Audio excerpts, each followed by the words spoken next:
매일 성경 큐티 힌트 2025년 10월 25일 역대하 32장 24절에서 33절까지 말씀.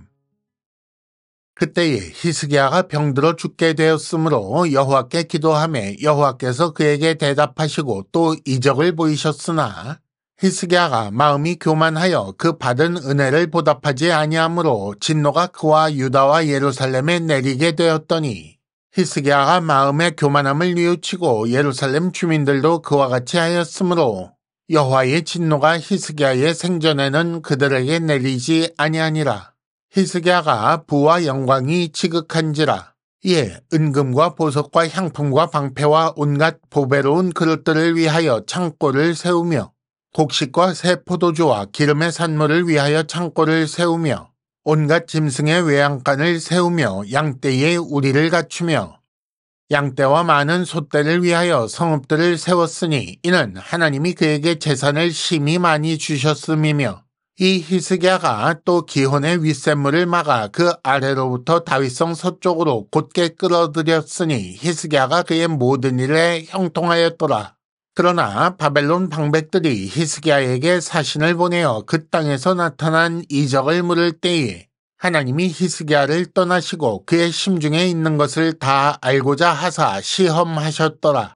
히스기야의 남은 행적과 그의 모든 선한 일은 아모스의 아들 선지자 이사야의 묵시책과 유다와 이스라엘 열왕기에 기록되니라.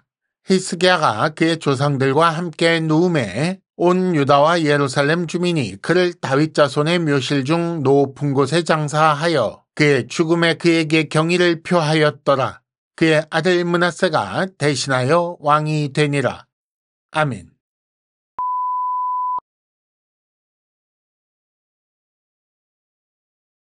1단계 본문의 구조와 내용을 간단하게 정리하기. 오늘 말씀은 유다왕 히스기야 이야기 7번째, 그 마지막 이야기인데 히스기야의 병과 교만, 부와 영광, 그리고 마지막 이야기입니다. 먼저 24절에서 26절까지는 히스기야가 병들었을 때 있었던 일에 대한 기록입니다. 그런데 여기서 히스기야의 교만이라는 것은 바벨론 사신과 관련되어 있습니다. 그 이야기가 27절부터 31절까지 나옵니다.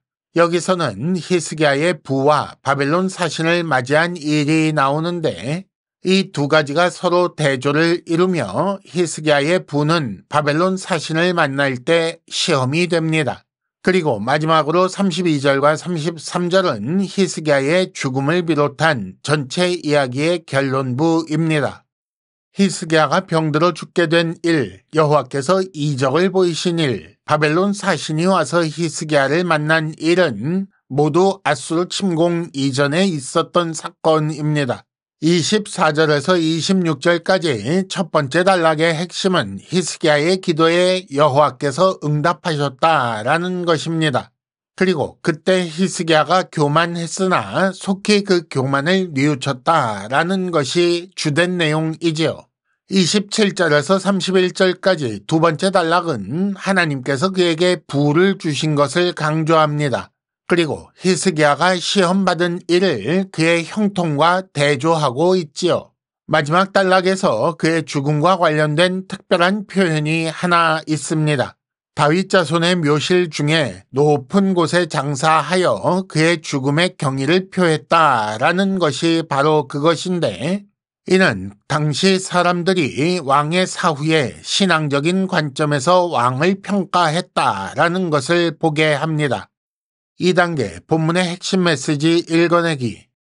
29장부터 이어진 히스기야의 기록 중에 가장 중요하게 다뤄진 것이 무엇인지 생각해 보십시오.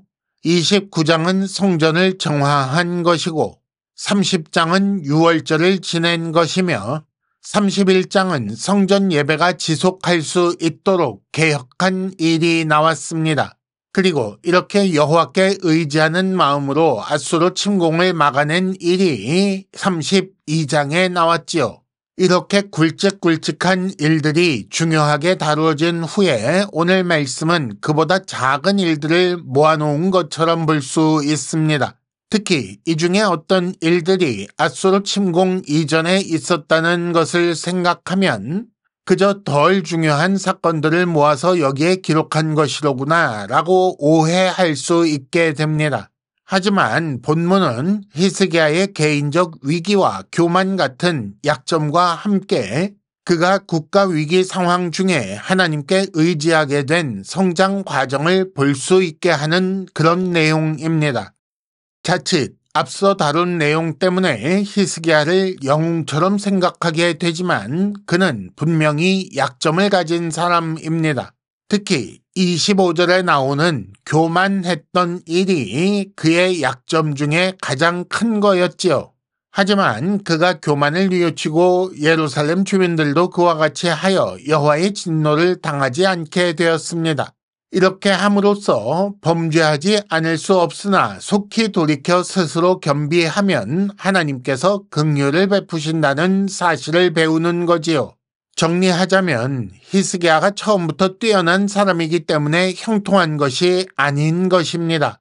그도 약점을 가진 사람이지만 하나님께 속히 돌이켰기 때문에 하나님의 은혜로 말미암아 모든 좋은 것을 누렸다라는 사실을 우리는 기억해야 합니다. 3단계 본문의 핵심 메시지를 현재로 연결시키기. 하나님께서는 사람을 하나님께 의지하는 자로 만드십니다. 히스기야는 병들어 죽게 되었을 때 여호와의 이적을 경험하지요. 그럼에도 불구하고 교만하여 받은 은혜를 보답하지 않았던 사람입니다. 하지만 하나님은 그를 점점 더 하나님께 의지하는 자로 만드셨고 결국 앗수르가 침공했을 때 하나님께 의지하여 위기를 극복하게 되는 일이 있게 됩니다. 이와 같이 하나님은 자기 백성을 점점 더 하나님 백성답게 만드시는 분입니다. 하나님 나라에서 사람을 평가하는 기준을 생각해 보십시오.